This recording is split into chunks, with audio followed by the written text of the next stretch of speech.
মুরতাদ কাকে বলে? হিয়াল কুফরু বাদাল ঈমান।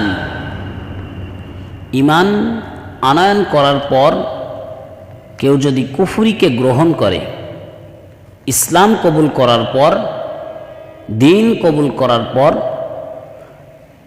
সে যদি আবার কুফরিতে ফিরে যায়, সে যদি এই ইসলামকে অবজ্ঞা করে, ইসলামকে তার ভালো লাগে না, ইসলামের বিধিবিধানগুলি তার ভালো লাগে না, এই ব্যক্তিকে বলা হয় মুরতাদ। এই ব্যক্তি হচ্ছে ধর্মত্যাগী, এই ব্যক্তি ধর্ম থেকে ফিরে গেছে, জন্য এই ব্যক্তিকে বলা হয় মুরতাদ। এই মুরতাদের ফিতনাটা কঠিন মারাত্মক ফিতনা। কাফের চেয়েও জঘন্য হচ্ছে মুরতাদ। আজকে আমাদের সমাজে ইরতিদাদের যে ফিতনা ছড়িয়ে পড়েছে, কিবা শিক্ষিত কিবা অশিক্ষিত সকল মহলেই যেন এই ইরতিদাদের ফিতনা ছড়িয়ে পড়েছে। বড় বড় শিক্ষিত লোক, যাদের শিক্ষার ডিগ্রি দেখলে আপনি অবাক হয়ে যাবেন, এরকম শিক্ষিত লোকগুলিও আজকে মুরতাদ হয়ে যাচ্ছে, ধর্মত্যাগী হয়ে যাচ্ছে। ধর্মের কথা তার ভালো লাগে না, সে নিজেকে স্বাধীন ভাবতে চাইছে। রাখাল রাহা নাম শুনেছেন না? রাখাল রাহা, সাইদুর রহমান, যার নাম রাখাল রাহা, জাতীয় শিক্ষা বোর্ডের পাঠ্য বই সংশোধন ও পরিমার্জনের সদস্য একজন, সেই কমিটির একজন সদস্য। কত বড় শিক্ষিত হলে সেই সদস্য হতে পারে? যাদের পাঠ্য বই পড়ে মানুষ শিক্ষা অর্জন করবে, সেই পাঠ্য বই পরিমার্জনের, সেই পাঠ্য বই সংশোধনের সদস্য রাখাল রাহা, সেও আজকে মুরতাদ হয়ে গেছে, সেও আজকে ইসলাম থেকে বের হয়ে গেছে। আল্লাহ রাব্বুল আলামিনের ব্যাপারে এমন কিছু কথা বলেছে, নবীজের ব্যাপারে এমন কিছু কথা বলেছে, সে আর মুসলিম ধর্মের মধ্যে নাই। এখন সে মুরতাদ হয়ে গেছে। আর মুরতাদের শাস্তি কোরআন সুন্নাহ থেকে সুস্পষ্ট বোঝা যায়, একটাই মুরতাদের শাস্তি, সেটা হলো তাকে হত্যা করা। এটাই হচ্ছে মুরতাদের শাস্তি। দুনিয়াতে মুরতাদের শাস্তি হচ্ছে তাকে হত্যা করা, আর আখিরাতে তার শাস্তি হলো অনন্তকাল সে জাহান্নামের মধ্যে থাকবে। আল্লাহ রাব্বুল আলামিন পবিত্র কোরআনুল কারীমের সূরাতুল বাকারার 217 নং আয়াতে আল্লাহ বলেন, ওয়া মান ইয়ারতাদিদ মিনকুম আন দীনিহি ومن يرتد منكم عن دينه فيمت وهو كافر فأولئك حبطت أعمالهم في الدنيا والآخرة وأولئك أصحاب النار هم فيها خالدون। আল্লাহ বলেন, ওয়ামাই ইয়ারতাদিদ মিনকুম আন দীনিহি, যে তার দিন থেকে বিমুখতা প্রদর্শন করে ফিরে আসবে। তার দিন মানে আল্লাহর দিন। আল্লাহর দিন একটাই, সেটি হলো ইসলাম। আল্লাহ বলেন, ওয়ামাই ইয়াবতাগি গায়রাল ইসলামি দীনান ফালা ইউকবালা মিনহু, ইসলাম ব্যতীত অন্য কোনো কিছু আল্লাহ রাব্বুল আলামিন কবুল করে না। আল্লাহ রাব্বুল আলামিন কোরআনুল কারীমের আরেক আয়াতে বলেন, ইন্নাদ দীনা ইনদাল্লাহিল ইসলাম, আল্লাহর কাছে দিন একটাই, সেটি হচ্ছে ইসলাম। ইসলাম ছাড়া আল্লাহর কাছে গ্রহণযোগ্য কোনো দিন নাই। পৃথিবীতে যত ধর্ম আছে, কোনো ধর্ম আল্লাহর কাছে গ্রহণযোগ্য না, আল্লাহর কাছে গ্রহণীয় না, গ্রহণ হবে না। একটা মাত্রই ধর্ম আল্লাহর কাছে গ্রহণীয়, গ্রহণযোগ্য, সেটি হচ্ছে ইন্নাদ দীনা ইনদাল্লাহিল ইসলাম। যারা ইসলামকে কবুল করেছে, ইসলামকে কবুল করে যা ইচ্ছা তাই বলা যাবে না, মনে যা চায় তাই করা যাবে না। যেমন স্বাধীন চাই, তার স্বাধীন চেতা হতে চাও, সেমন স্বাধীন চেতা হতে পারবে না। ইন্নাদ দীনা ইনদাল্লাহিল ইসলাম, এই ইসলাম আল্লাহর কাছে মনোনীত ধর্ম। আল্লাহ রাব্বুল আলামিন পবিত্র কোরআনুল কারীমের বলেছেন, লা ইকরাহা ফিদ্দীন, দিনের ব্যাপারে কোনো জবরদস্তি নাই। আপনি দিন কবুল করেছেন, এটা কোনো জবরদস্তি আপনাকে করা হয়নি যে আপনি দিন কবুল আপনাকে করতেই হবে। যখন করেছেন আল্লাহ বলেন উদখুলু ফিস সিলমি কাফা, পরিপূর্ণ দিনের মধ্যে প্রবেশ করো। দিন যখন কবুল হয়ে গিয়েছে পরিপূর্ণ দিনের মধ্যে আপনাকে প্রবেশ করতে হবে। এখানটান থেকে ছুটে যাওয়ার কোনো স্বাধীনতা আপনার কাছে নেই। এজন্য ইরতিদাদি ফিতনা মুরতাদ থেকে আমাদেরকে বাঁচতে হবে। মুরতাদ হয় 4 কারণে, 4 কাজের মাধ্যমে মানুষ মুরতাদ হতে পারে। 1 নম্বর, কাজের মাধ্যমে মানুষ মুরতাদ হয়ে যায়, কথার মাধ্যমে মানুষ মুরতাদ হয়ে যায়, বিশ্বাসের মাধ্যমে মানুষ মুরতাদ হয়, সংশয়ের মাধ্যমে মানুষ মুরতাদ হয়। এমন কোনো কাজ করে ফেলেছেন যেই কাজটি মুরতাদ ইরতিদাদির ফিতনার মধ্যে পড়ে যায়। আপনাকে মুরতাদ বোঝা যাবে যে এই কাজ করলে আপনি মুরতাদ। আল্লাহর কোনো বিধানকে আপনি পালন করেন না, অবজ্ঞা করেন, এটা আপনার মুরতাদ হওয়ার জন্য এটা যথেষ্ট। কথার মাধ্যমে আপনি মুরতাদ হতে পারেন। আল্লাহর কোনো বিধানকে, শিআরে ইসলামকে আপনি পছন্দ করেন না, না এসব কোরআন বলতে কিছু নাই, এসব আদিকালি, মসজিদ বলতে কিছু নাই, ধর্ম বলতে কিছু নাই। কথার মাধ্যমে আপনি মুরতাদ হয়ে যাবেন। বিশ্বাসের মাধ্যমে মানুষ মুরতাদ হয়। করেন, নামাজ পড়েন, রোজা করেন, হজ করেন, যাকাত করেন, কিন্তু আপনার বিশ্বাস যে না এসব ধর্ম, এইগুলো ধর্ম পালন এটা ঠিক না, এটা করি সবাই করে তাই করি। যদি কেউ এমন বিশ্বাস রাখে যে না এটা মনে হয় সঠিক ধর্ম না, তাহলে এই কারণেও ব্যক্তি মুরতাদ হয়ে যাবে। 4 নম্বর, সংশয়ের মাধ্যমেও মানুষ মুরতাদ হয়। কোনো বিষয়ে সংশয়, কোরআনের আয়াতের বিষয়ে আল্লাহ রাব্বুল আলামিন এই পর্দার বিধানটা কেন দিয়েছে, এটা মনে হয় ভালো না, এই যদি সংশয়, এটা আল্লাহর পক্ষ থেকে এসেছে কিনা, নবীজি বলেছেন কিনা, এরকম সংশয় যদি কেউ করে, এই সংশয়ের মাধ্যমেও মানুষ মুরতাদ হয়ে যায়। ইরতিদাদের ফিতনায় পড়ে মুরতাদ হয়ে গেলে তার ঠিকানা আখিরাতে হবে জাহান্নাম। দুনিয়ায় তার শাস্তি হচ্ছে, মুরতাদের শাস্তি হচ্ছে তাকে হত্যা করা। পূর্বের জামানার নবীদের যে সমস্ত উম্মত ছিল তাদেরও মুরতাদের শাস্তি, যারা ধর্ম ত্যাগ করেছে তাদের শাস্তি আল্লাহ রাব্বুল আলামিন দিয়েছেন হত্যা। মুসা আলাইহিস সালাতু ওয়াস সালামের জামানার আল্লাহ রাব্বুল আলামিন বলেন ইন্নাকুম যালামতুম আনফুসাকুম বিত্তিখাযিকুমুল ইজলা ফাতুবু ইলা বারিকুম ফাকতুলু আনফুসাকুম যালিকুম খায়রুল লাকুম ইনদা বারিকুম ফাতাবা আলাইকুম ইন্নাহু হুয়াত তাওয়াবুর রহিম। মুসা পয়গম্বরের জামানার যে ইরতিদার যে ঘটনা, এটা রাসূলুল্লাহ সাল্লাল্লাহু আলাইহি ওয়াসাল্লামকে আল্লাহ রাব্বুল আলামিন জানিয়ে দিলেন, ফাকতুলু আনফুসাকুম, নিজেদের মধ্যে হত্যা কার্যকর করো। নিজেদের মধ্যে হত্যা কার্যকর করার কথা আল্লাহ রাব্বুল আলামিন বলে দিলেন। কোরআনুল কারীমের অসংখ্য আয়াত এগুলি আছে।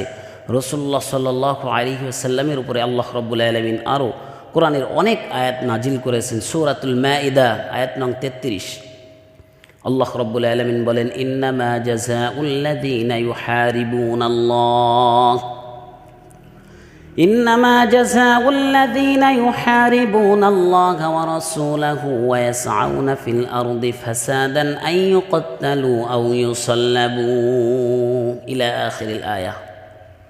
الله رب العالمين বলেন إنما جزاء الذين يحاربون الله, যারা আল্লাহ এবং তার রসুলের সঙ্গে যুদ্ধ করবে, ইউকাত্তিলুনা আবনাআহুম, ইউকাত্তিলুনা তাদেরকে হত্যা করতে হবে, ওয়ায়ুসাল্লিবুনা তাদেরকে শুলিতে চড়াতে হবে। তাদের শাস্তি হচ্ছে তাদেরকে হত্যা। আল্লামা তাইমিয়া আলাইহি রাহমাহ তিনি বলেন যে ইন্নামা ইউহারিবুনাল্লাহ ওয়া রাসূলাহ, আল্লাহ এবং তার রসুলের সঙ্গে যুদ্ধ দুইভাবে হতে পারে। তাইমিয়া আলাইহি রাহমাহ বলেন আল্লাহ এবং রসুলের সঙ্গে যুদ্ধ দুইভাবে হতে পারে, এক অস্ত্রের মাধ্যমে যুদ্ধ আর এক জবানের মাধ্যমে যুদ্ধ।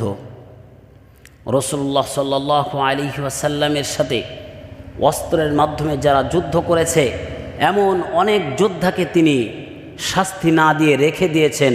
কিন্তু জবানি যুদ্ধ যারা করেছে, রসুলের সঙ্গে জবানি যুদ্ধ যারাই করেছে, তাদের একটাই শাস্তি, তাদের শাস্তি হলো হত্যা। রসুল সাল্লাল্লাহু আলাইহি ওয়াসাল্লাম তাদেরকে হত্যার হুকুম দিয়েছেন। এখনও কিয়ামত পর্যন্ত আনেওয়ালা যত উম্মত আসবে, রসুল সাল্লাল্লাহু আলাইহি ওয়াসাল্লামের সঙ্গে যারা জবানি যুদ্ধ করবে, যারা জবান দিয়ে রসুলকে কষ্ট দেবে, তাদের একটাই শাস্তি, তাদের শাস্তি হচ্ছে হত্যা। রসুল সাল্লাল্লাহু আলাইহি ওয়াসাল্লাম বলেন, শাতামার রসুল, যারা রসুলকে গালি দেবে তাদের একটাই শাস্তি, কতল। কোরআন এবং সুন্নাহ এর অনেক নিদর্শন রয়েছে, যেখানে আমরা হাদিস থেকে, সহিহ বুখারীর একটি হাদিস থেকে আমরা জেনে নিই। সহিহ বুখারীর হাদিসের বর্ণনাকারী ইকরিমাহ রাদিয়াল্লাহু তাআলা আনহু, ইকরিমা রাদিয়াল্লাহু তাআলা আনহু বলেন, আতা আলিয়ান, আলী রাদিয়াল্লাহু তাআলা আনহুর কাছে কিছু জিন্দিক আসলো। আলী রাদিয়াল্লাহু তাআলা আনহু তাদেরকে পুড়িয়ে হত্যা করার নির্দেশ দিলেন। এই খবর যখন আব্দুল্লাহ ইবনে আব্বাস রাদিয়াল্লাহু তাআলা আনহুর কাছে চলে আসলো, আব্দুল্লাহ ইবনে আব্বাস রাদিয়াল্লাহু তাআলা আনহু বললেন যে আমি তাদেরকে পুড়িয়ে মারার পক্ষে না, আমি যদি এখানে নির্দেশ দিতাম তাদেরকে পুড়িয়ে মারতাম না, কেননা পুড়িয়ে মারার এটা আল্লাহ রব্বুল আলামিনের শাস্তি। আল্লাহ মানুষকে জাহান্নামের আগুনে পুড়িয়ে মারবেন, এজন্য এই শাস্তি আমি দিতাম না, কিন্তু তাদেরকে অবশ্যই হত্যা করতাম। রসুল সাল্লাল্লাহু আলাইহি ওয়াসাল্লাম বলেছেন, যারা মুরতাদ হবে, যারা ধর্মত্যাগী হবে, যারা ধর্মের প্রতি বিদ্বেষ পোষণকারী হবে, তাদের শাস্তি একটাই, তাদেরকে হত্যা করা। আরেক হাদিসের বর্ণনাকারী আব্দুল্লাহ ইবনে মাসউদ রাদিয়াল্লাহু তাআলা আনহু, আব্দুল্লাহ ইবনে মাসউদ রাদিয়াল্লাহু তাআলা আনহু বলেন, লা ইয়াহিল্লু দামিন ইমরিন মুসলিমিন ইল্লা বিসালাইহদা সালাস, ইয়াশহাদু আন লা ইলাহা ইল্লাল্লাহ ওয়া আন্নী মুহাম্মাদুর রাসূলুল্লাহ। আব্দুল্লাহ ইবনে মাসউদ রাদিয়াল্লাহু তাআলা আনহু বলেন, রাসূলুল্লাহ সাল্লাল্লাহু আলাইহি ওয়াসাল্লাম বলেছেন, যে ব্যক্তি লা ইলাহা ইল্লাল্লাহ মুহাম্মাদুর রাসূলুল্লাহ পড়েছে, আমি নবীকে রসুল বলে মেনেছে, সেই ব্যক্তির রক্ত হালাল হতে পারে না, অর্থাৎ সেই ব্যক্তিকে হত্যা করা হতে পারে না। হত্যা হবে মাত্র 3 শ্রেণীর মানুষ। এক, যারা জিনা করবে, বিবাহিত পুরুষ এবং বিবাহিত মহিলা যদি জিনা করে তাদের উপরে হত্যা কার্যকর করতে হবে। 2 নম্বর, আল কিসাস, কোনো ব্যক্তি যদি কোনো ব্যক্তিকে হত্যা করে, এই হত্যার পরিবর্তে তাকে হত্যা করতে হবে। 3 নম্বর, কোনো ব্যক্তি যদি মুরতাদ হয়ে যায়, ধর্মত্যাগী হয়ে যায়, ধর্মকে ভালো লাগে না, ধর্মের প্রতি বিদ্বেষ পোষণ করে, এমন ব্যক্তিকে রসুল সাল্লাল্লাহু আলাইহি ওয়াসাল্লাম হত্যার নির্দেশ দিয়েছেন। এই 3 শ্রেণীর মানুষ ব্যতীত আর কাউকে হত্যার অনুমতি রসুল সাল্লাল্লাহু আলাইহি ওয়াসাল্লাম দেননি। আবু মুসা আশআরী রাদিয়াল্লাহু তাআলা আনহুর হাদিস। আবু মুসা আশআরী রাদিয়াল্লাহু তাআলা আনহু বলেন যে আমি রসুল সাল্লাল্লাহু আলাইহি ওয়াসাল্লামের কাছে ছিলাম, আশআর গোত্রের আরও 2 জন লোক আসলো। তারা এসে নবীজিকে বললে, ইয়া রাসূলুল্লাহ, আমাকে অমুক পদে বহাল রাখুন, আমাকে অমুক পদ দিন। রসুল সাল্লাল্লাহু আলাইহি ওয়াসাল্লাম তাদেরকে সেই পদ না দিয়ে আবু মুসা আশআরী রাদিয়াল্লাহু তাআলা আনহুকে পাঠালেন। আবু মুসা আশআরী রাদিয়াল্লাহু তাআলা আনহু চলে গেলেন। এরপর আরেকজনকে নবীজি পাঠালেন, মুআজ ইবনে জাবাল রাদিয়াল্লাহু তাআলা আনহু। মুআজ ইবনে জাবাল রাদিয়াল্লাহু তাআলা আনহু সেখানে যে আবু মুসা আশআরীর সঙ্গে দেখা করবেন। আবু মুসা আশআরীর সঙ্গে দেখা করতে যে দেখে কয়েকজন লোককে আবু মুসা বেঁধে রেখেছে। মুআজ ইবনে জাবাল রাদিয়াল্লাহু তাআলা আনহু বললেন, ইয়া আবু মুসা, আমার ভাই, এই লোকগুলি এখানে বাধা কেন? আবু মুসা বলল, এই লোকগুলি হচ্ছে মুরতাদ। তখন মুআজ ইবনে জাবাল রাদিয়াল্লাহু তাআলা আনহু বললেন যে এই লোকগুলিকে হত্যা করার আগ পর্যন্ত আমি আপনার সামনে বসব না, আগে লোকগুলিকে হত্যা করেন, এরপরে বসব। আবু মুসা আশআরী রাদিয়াল্লাহু তাআলা আনহু বললেন, ভাই মুআজ, তুমি বসো, শান্ত হও, লোকগুলির ব্যবস্থা হবে। মুআজ রাদিয়াল্লাহু তাআলা আনহু বললেন, কখনো নাই, রসুল সাল্লাল্লাহু আলাইহি ওয়াসাল্লাম এদেরকে হত্যার কথা বলেছে, এজন্য এই লোকগুলিকে হত্যা করা হবে, এরপর আমি বসব। আবু মুসা আশআরী রাদিয়াল্লাহু তাআলা আনহু নির্দেশ দিলেন এই সমস্ত মুরতাদগুলিকে হত্যা করার বিষয়ে, এজন্য তাদেরকে হত্যা করেছে। এরপরে আবু মুসা মুআজ রাদিয়াল্লাহু তাআলা আনহু আবু মুসার কাছে বসেছে। হাদিস নম্বর 4, উমর রাদিয়াল্লাহু তাআলা আনহুর জামানা তুস্তার নামক স্থান বিজয় হলো। উমর রাদিয়াল্লাহু তাআলা আনহু জিজ্ঞাসা করলেন, সেখানে কোনো বিরল কোনো ঘটনা ঘটেছে কিনা? সাহাবা একরাম বললেন, হ্যাঁ, একটা ঘটনা ঘটেছে। সেটি হলো, সেখানে একজন মুরতাদ ছিল, তাকে হত্যা করা হয়েছে। উমর রাদিয়াল্লাহু তাআলা আনহু বললেন যে ঠিক আছে, তাকে হত্যা করা হয়েছে, কিন্তু আমি হলে তাকে 3 দিন সময় দিতাম। হত্যা তো অবশ্যই করতাম, কিন্তু তাকে তওবার জন্য 3 দিন সময় দিতাম।